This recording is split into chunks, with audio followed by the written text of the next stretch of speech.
My name is Chaka, and I am the founder and director of something called DAWA in Austin. A lot of people know me as a musician. Some people know me as a rapper. Some people know me as a founder. Some people know me as a director. A lot of different ways that people know me. These are some other words that people use to describe me: friend, son, mentor. But I'm you. I'm each and every one of you. That's what, when I look at you, I see myself. And when you look at me, you should also see yourself.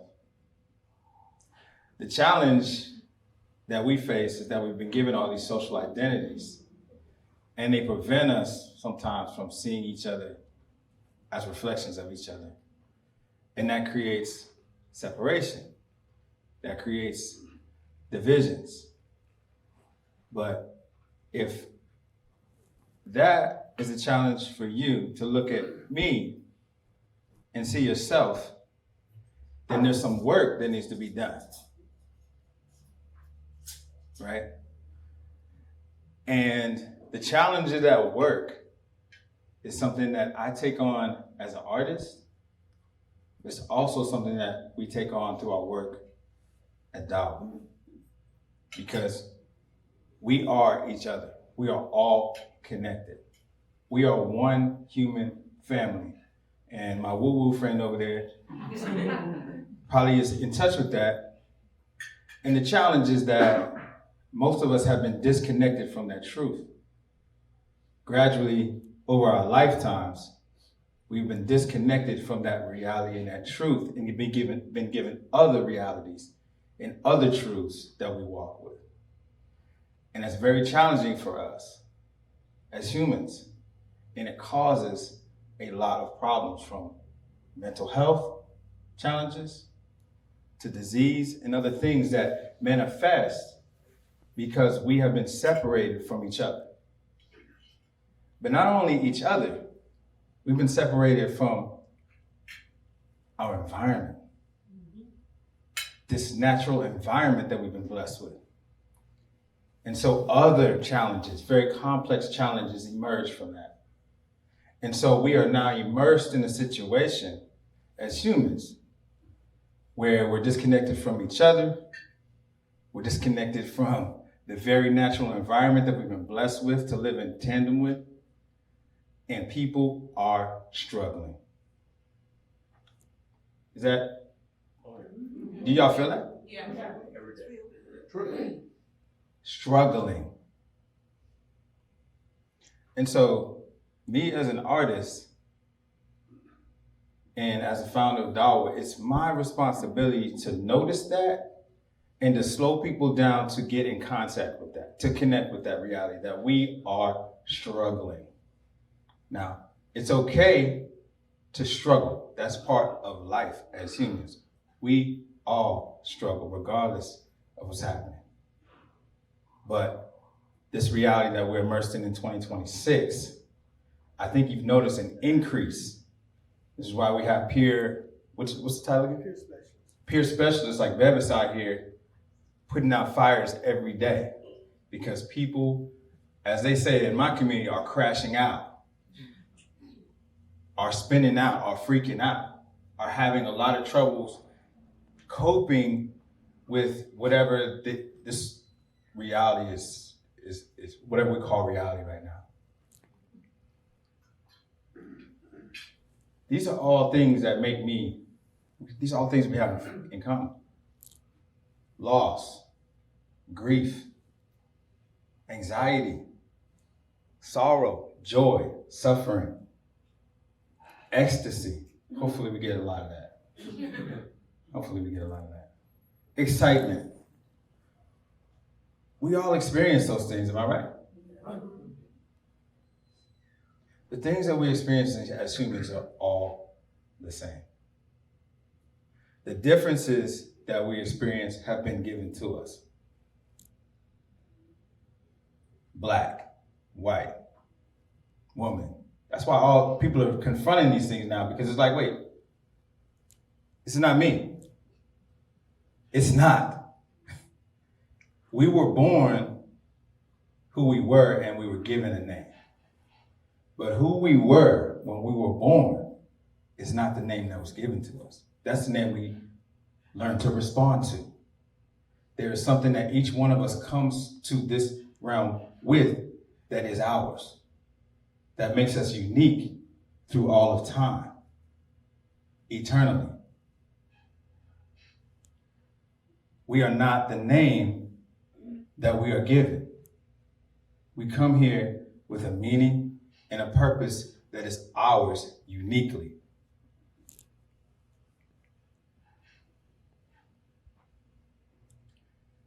His name is Anthony Williams III.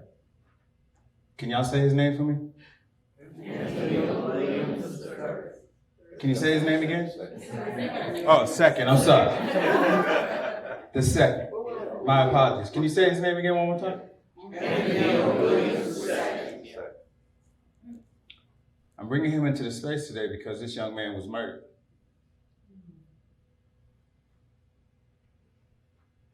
He had a mental health breakdown, called the Austin Police Department not long ago, a few days ago. And they fired 20 rounds at this young man. He's no longer with us. There are a complex number of reasons that he's no longer here to enjoy what he was born to enjoy, this life.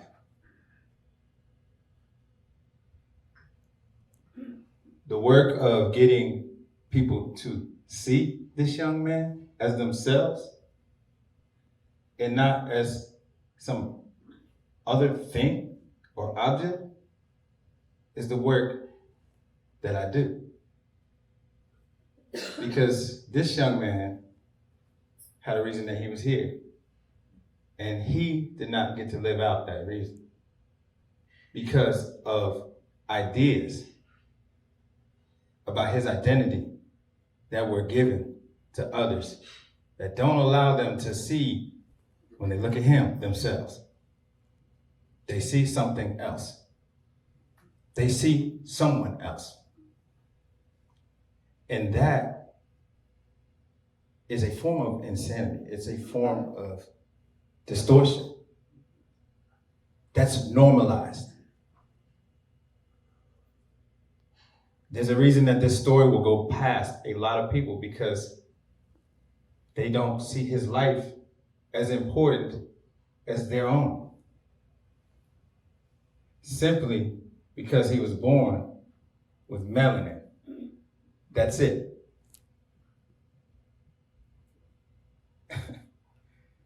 That's wild. It's crazy. It's crazy. But it's normalized. It's normalized.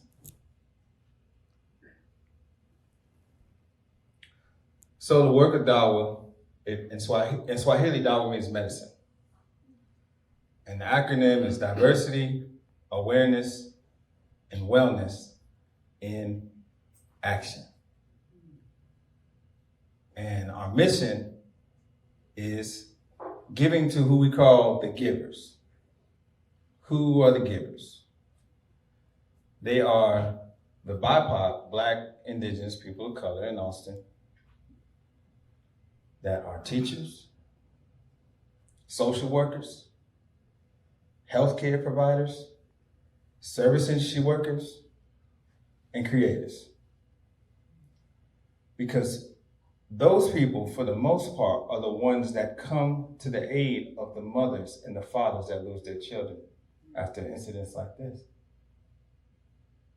They are the ones that help us cope with all of this insanity that we are dealing with. But guess what? That work is not valued. We're not creating semiconductor chips that we can sell at high margins. We're not a part of industries that are strictly driven by profit. Our reason that we came here is to give and to care for people. And a lot of times, because we choose that path, we are in a deficit. Because people are not caring for us. We're giving and we're investing and we're pouring, and people just watch us do it. And they don't make sure that we're okay. And we also, a lot of times, don't make sure we're okay. Because we see all of the pain, and we see all of the suffering, and we see all of the deficits, and we try to fill them. But you can't. You can't fill them all. But that's the work that we do.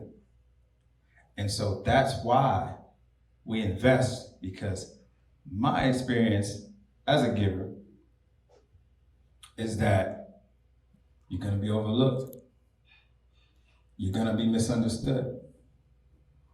People are going to just tell you things like, why don't you get a different job? Why don't you do something different? But if you do, you don't feel whole. You don't feel like you're doing what you're here to do. And that becomes challenging. So mental health challenges become part of your reality. I'm trying to paint a picture for you for why this organization was founded. In its infancy, the idea was for me, coming here 16 years ago, as Bevis said, I'm a part of a hip-hop group, hip-hop duo, me and my wife, called Riders Against the Storm. And we moved here because we wanted to make music. And Austin, from the outside, seemed like it was a music city. And before we made that decision, I was a high school teacher. I was a community organizer. I did a lot of work with people. And it was a big decision for us to move into music, because even though we are dealing with people, it's a different path. It's one that requires a lot of intense focus on yourself and not so much on others. So we made that decision. We came to Austin and we knew one person. We got here, we moved around, we met people, we did shows wherever we could, mainly because a lot of the venues didn't want to invite hip hop into the situation. Now this is 2010, y'all. This is how I think a lot of y'all have a perspective of Austin as this progressive and liberal environment. But I'm telling you, this is 2010 and hip hop was dominating everything globally.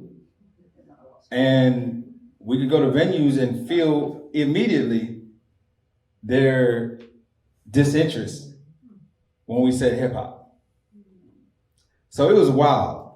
It was unexpected, because we heard music. We're doing music. Let's go to this city. And people are like, oh, hip hop? Yeah, maybe we have a Wednesday or a Tuesday, you know. And so at the end of the day, I need to shout out a space called the Room Center of Cultural Arts. There was a space in East Austin. We got here in December. We threw our first party there in January. And we started very much from a grassroots level, doing shows wherever we could, at bookstores, wherever, right? And so we started to build community through what we were doing. And that community is what allowed us to become someone that's standing here talking to you right now. Because the journey to get to that point was turbulent. There was a lot of mental health challenges. Depression, anxiety, coming in and out of emergency rooms, my wife having anxiety attacks, financial challenges that a lot of people didn't see, right? Even at times when we're on the cover of this, or we're at ACL, or we're doing these big things on the back end, barely holding it together. But it was our community. Every single time, somebody would step up and offer something. People literally filled our refrigerator with groceries. Our car got totaled. Someone literally gave us the keys to their car. And it wasn't like, okay, here, I need this back on Tuesday. It was like, here.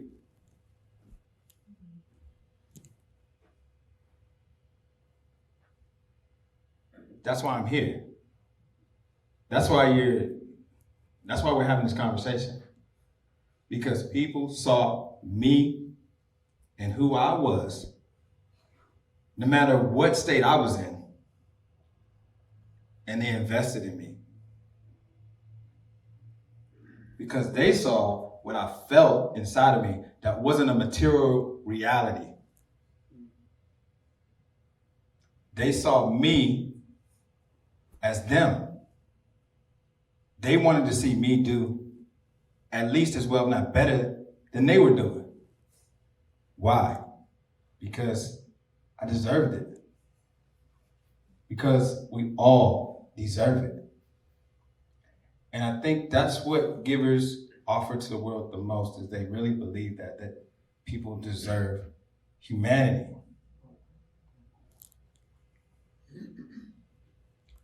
What is community? We say at DAWA that community, the most important aspect of community is to witness. We are in a stage, so it's so important, you guys, I was quick, but you're saying who you are, at least you're getting some idea who's in the room. It's quick. That's the tip of the iceberg, right, of knowing someone. But it's a part of it. And I think we're in a time now where people don't feel seen. This has been a challenge, even in the smallest of communities, even in a tribal situation. There are moments where people don't feel seen and heard.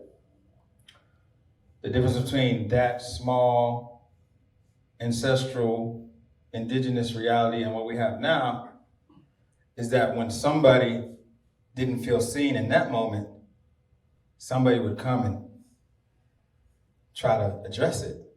If they couldn't address it, guess what? We're gonna bring another person.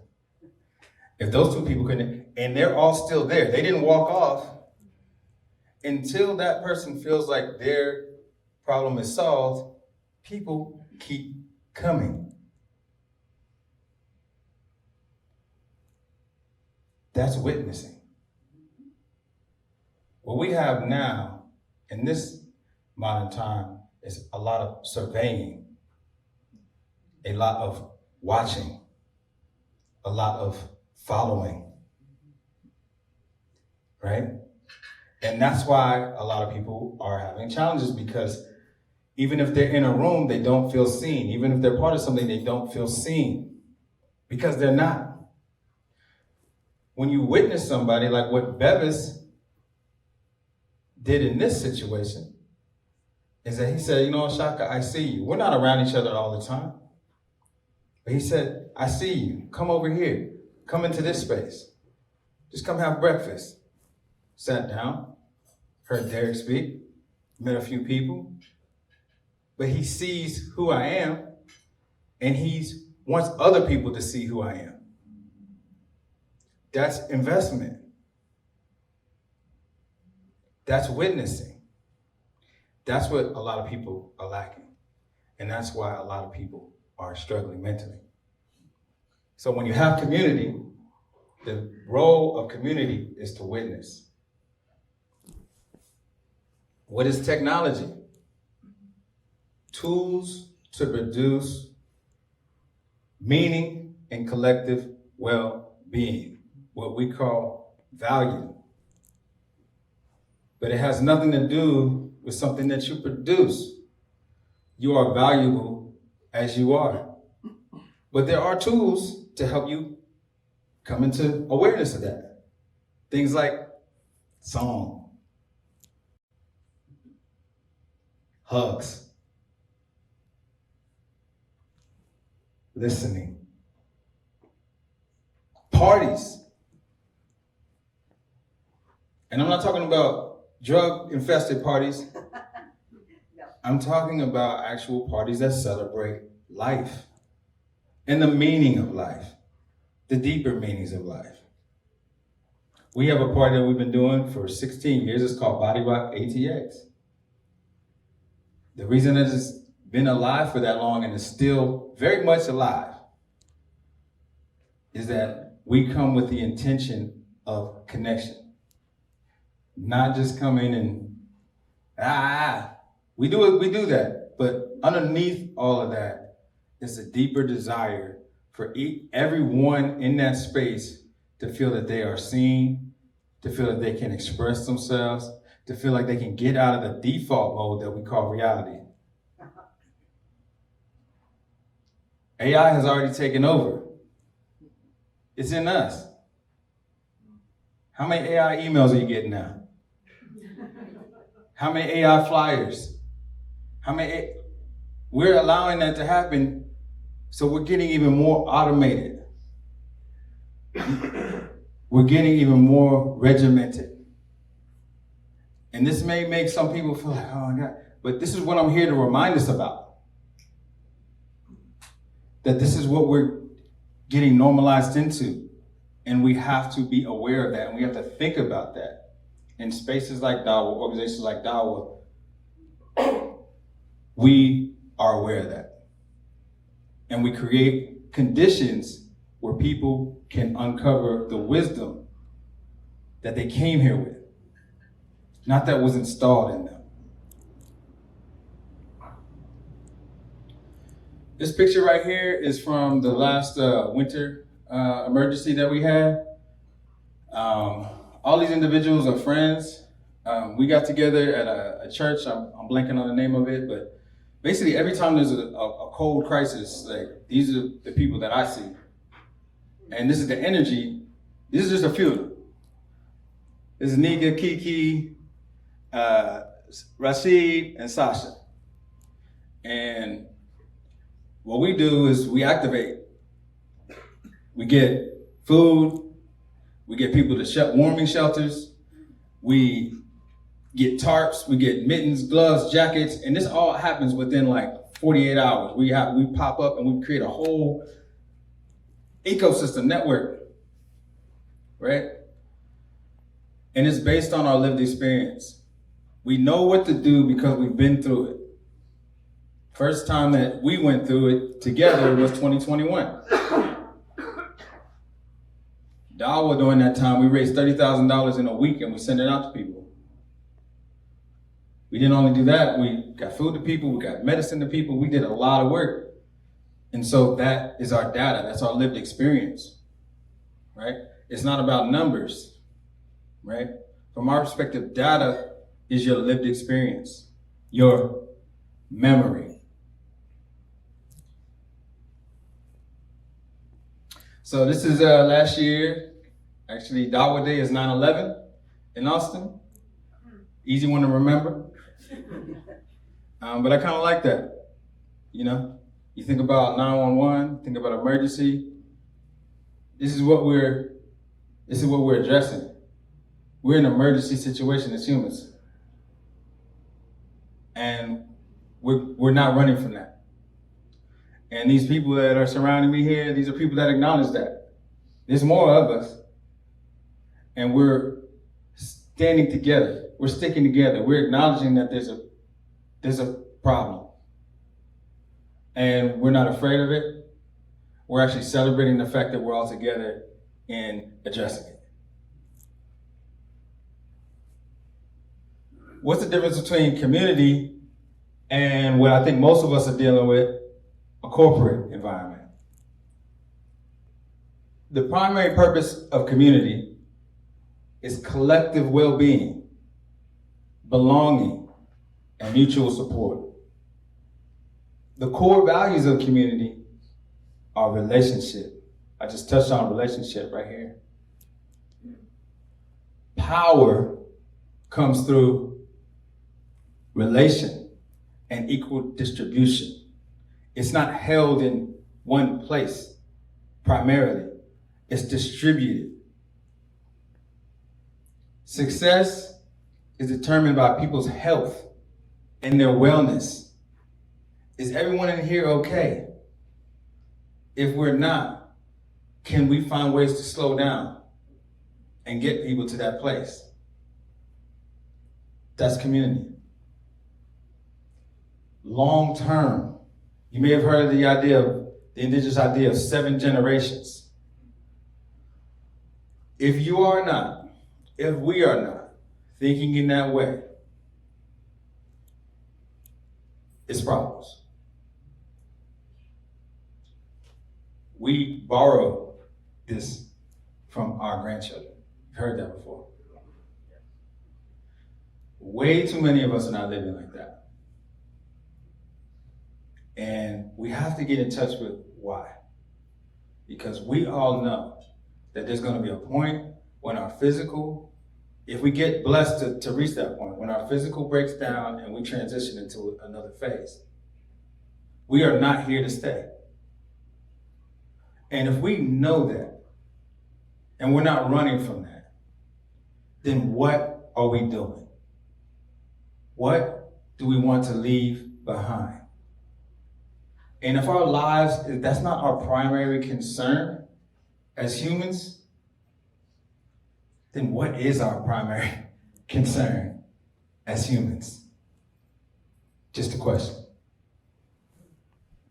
I think a lot of us have been in touch with the corporate. We understand this very well. Primary purpose, profit, growth, domination. Core values, efficiency at any cost. Power, centralized, hierarchical, order, someone at the top. Success, revenue, market share, valuation. Decisions are based on fiscal quarter, fiscal year, and short term. I know people like numbers. So, when I first started DAWA, the idea was for me to use getting out of survival mode and into a mode where I was thriving. Me and my wife were thriving. And the hospital emergency room visits were not happening.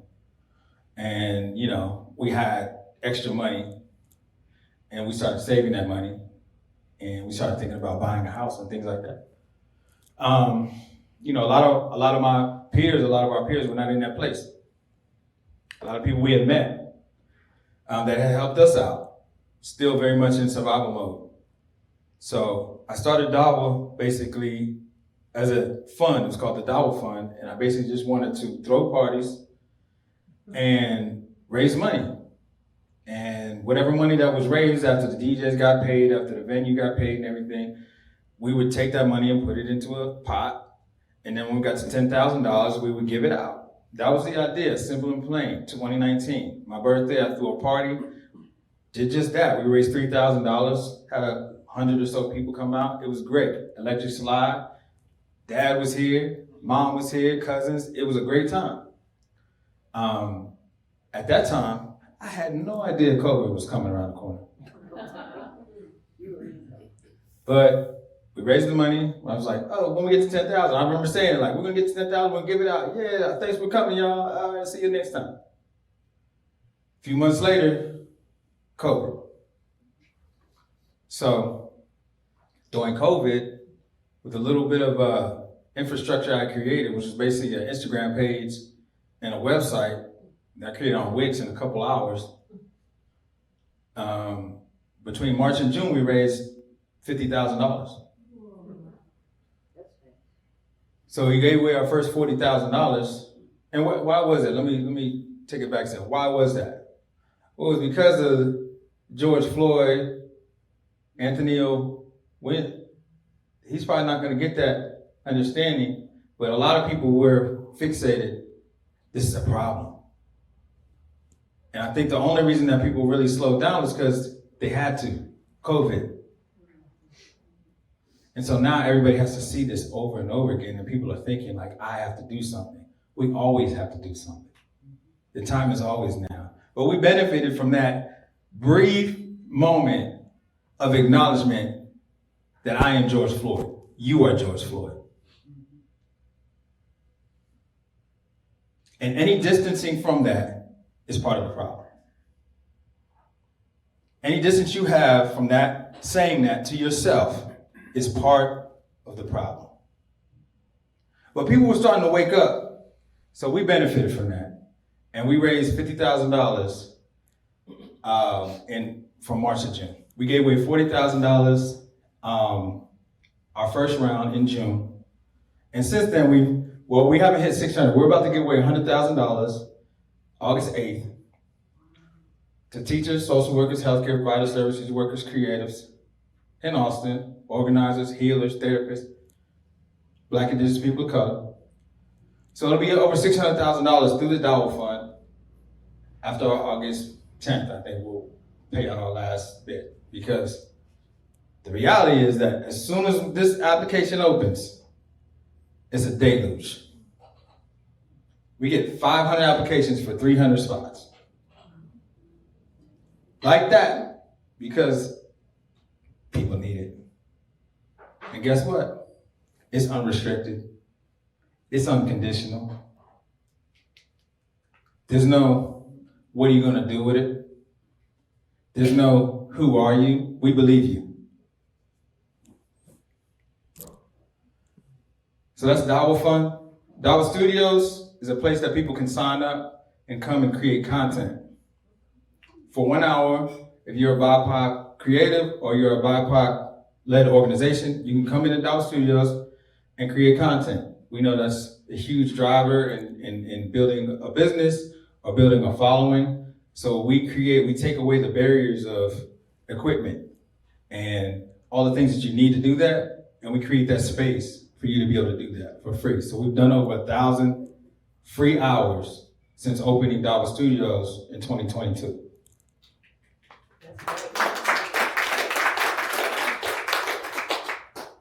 Vision 8291 is our third program. Many of you have probably heard about the master plan of 1928, which segregated the city. It's literally city policy that forcibly moved Black people to one side of the city. Well, Vision 8291 is 1928 in reverse.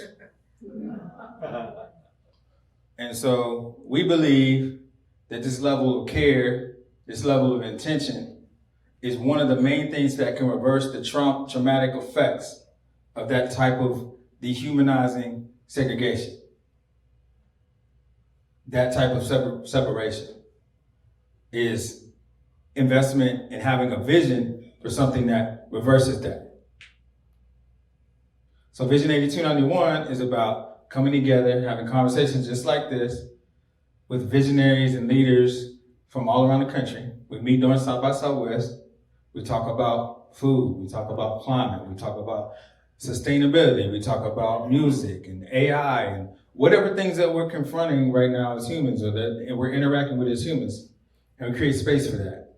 In that space, we raise money, and we've given, over the last 3 years, we've given $30,000 to BIPOC-led grassroots organizations in Austin through that.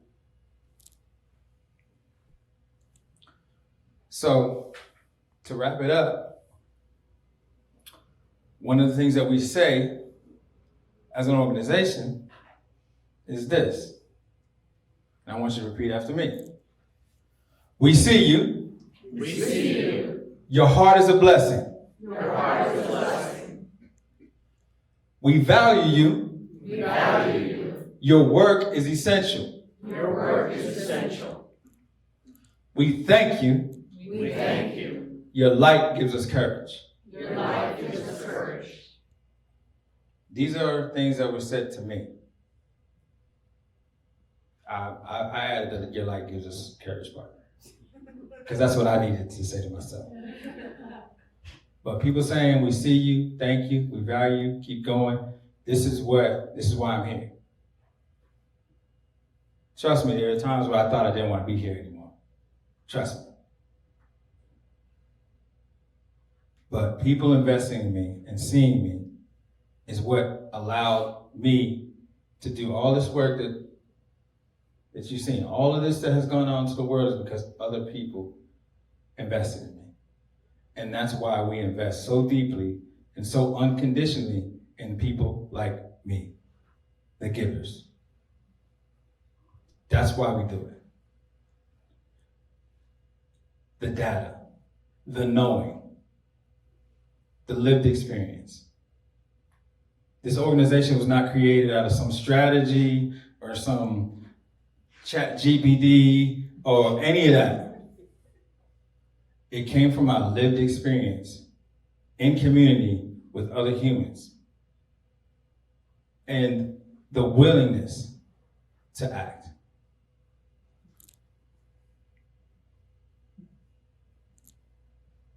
Love. Where's your heart?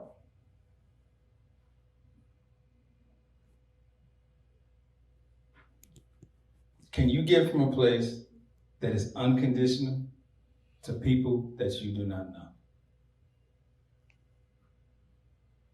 It's a question. Because until you get to that point, love, because real love, true love is unconditional. It's not just about love for yourself. Because again, I am you. You are me. Love, true love, is unconditional. And that's what we create. The space that we create for people to experience that is the medicine, part of the medicine of DAWA.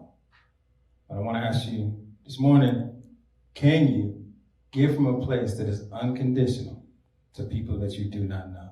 Just a question. So, that's my story. That's DAWA.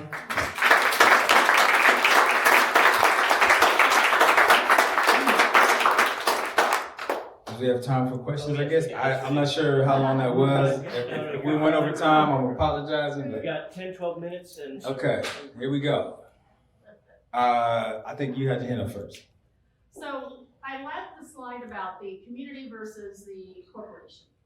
What you essentially are talking about there is the difference between a patriarchal society and a matriarchal society, where the most vulnerable are the ones that are held in the center and protected. Have you been using that also, that language, when you're talking about your mission here? Because in my mind, the more that we can move towards that type of community-built system, that's how our country and how our world will survive. Are you using any of those terms in your messaging? Not necessarily patriarchy and matriarchy, because again, there's hierarchy involved in that, and there's power distribution challenges within that. There's no perfect situation, but the people that I learned from, the elders that I learned from, didn't have a matriarchy, didn't have a patriarchy. It was a communal, collective decision. Matriarchy is not hiding women on top. It can be. That's a bastardized version of matriarchy. Okay, well, yeah, it might be, but I'm just saying from who I learned from. This is where I talk about. Okay. Yeah. I have a kind of a party question. Could you talk a little bit more about and say the name again of the party that kind of kicked this off for you? It's called Body Rock ATX. Body Rock. Body Rock ATX. So Okay. we got here in December of 2009.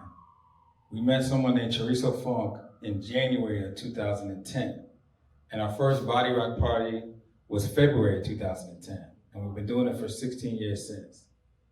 And the idea of it comes from me and my wife throwing parties before we were making money doing anything. We threw like the best parties, and people always wanted us to keep throwing these parties because we would, it was back when we had like the 6 disc changers. Do y'all remember that? So we would make these mix CDs.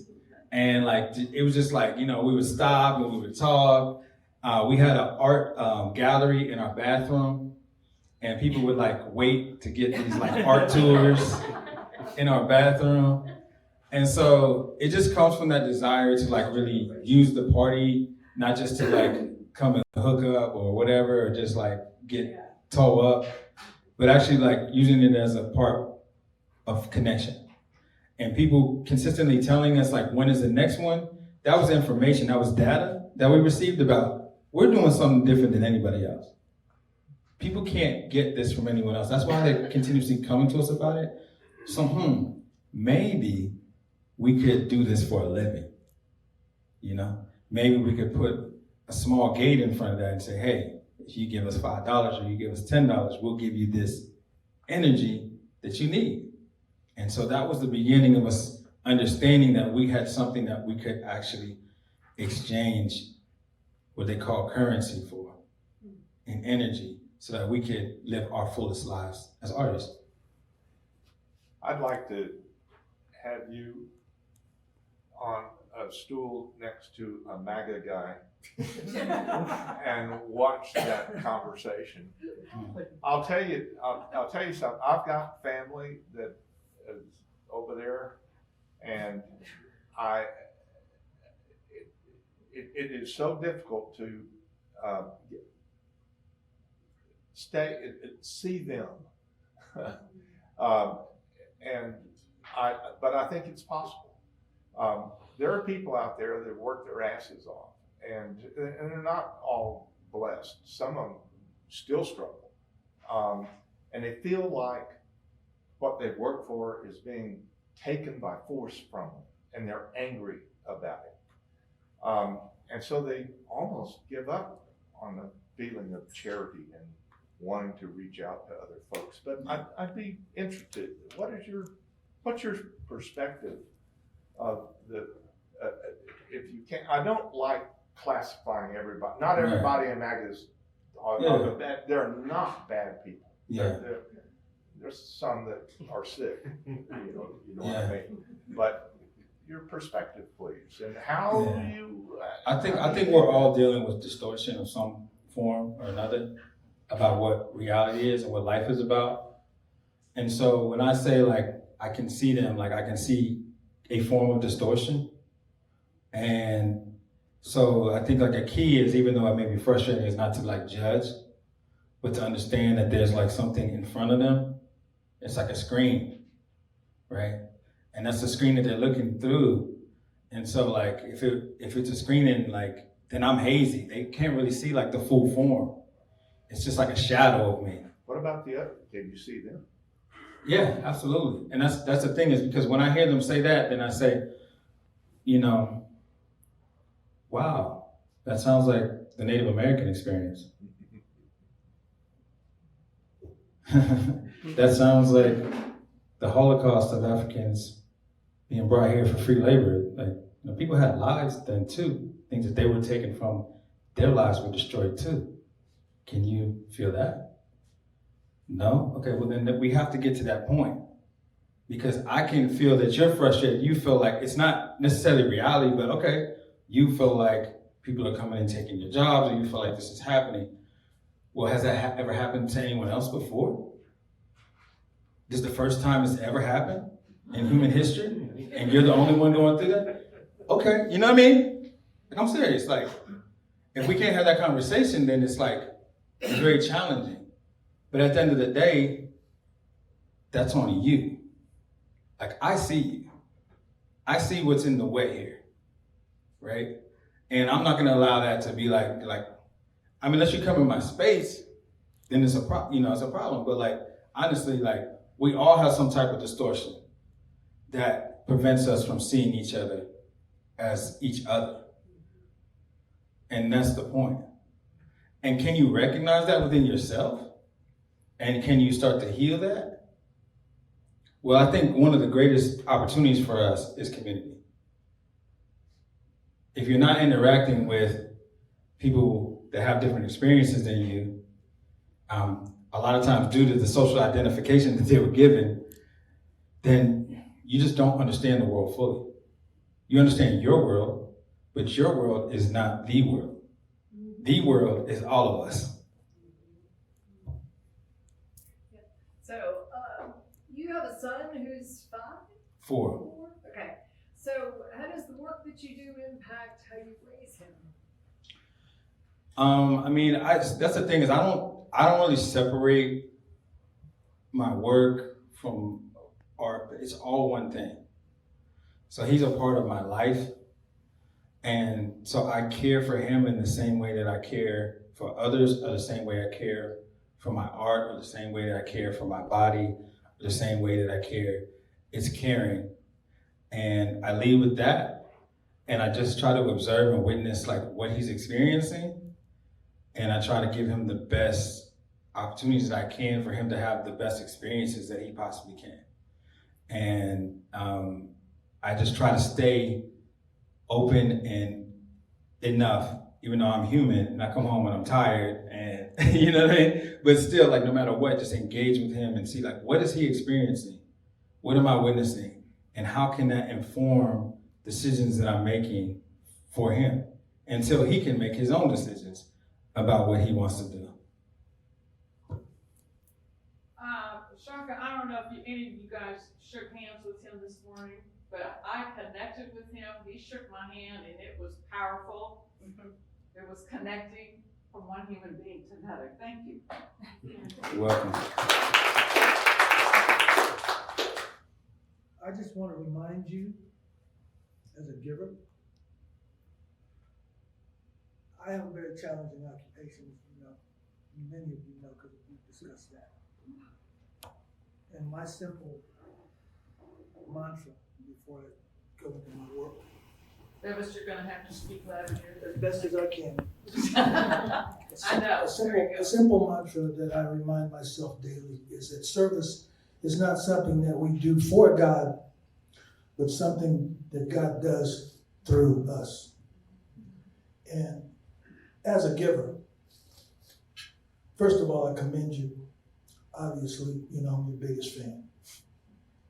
And more so, as a human being, I understand that we all fall short. I want to remind you to remind all of your friends and constituents not to ever be stigmatized by depression or anxiety, or if they're going through bipolar situations that they are having difficulties with. In other words, do not hide your mental challenges.